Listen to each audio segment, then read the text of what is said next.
E Deus me trouxe esse tapão no meio da orelha. Um líder que não dá um bom testemunho dentro da igreja, dentro da sua casa, não vai arrastar multidões.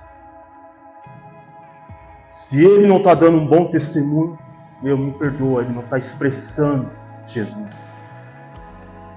Porque um bom líder, ele dá um bom testemunho.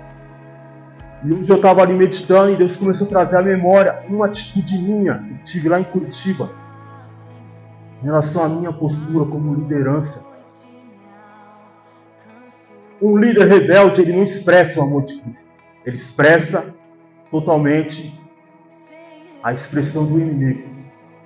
Deus me trouxe à memória, uma vez que fizeram uma festa para mim. Festa surpresa, foi maravilhoso. E eu lembro que eu fui lá dentro do quarto, arrumar minha cama para dormir, mas eu ia lavar as coisas e tal. E uma pessoa viu e falou um monte de negócio para minha líder. E eu já fui totalmente ignorante, falei um monte e acabei estragando uma festa surpresa que foi tão legal. Daí foi aí que na hora que a ficha caiu, eu falei, que tipo de exemplo que eu estou dando aqui nessa casa? Que tipo de exemplo? Olha só o que eu gerei, por causa de uma atitude, gerou para parecer uma rebelião na onde eu estava, lá na base. E aí que Deus falou, se você não está dando um bom testemunho, você não está dando testemunho de mim, porque eu sou manso e humilde. Então por isso que é necessário, igreja, a gente ouvir o que Deus quer falar com a gente.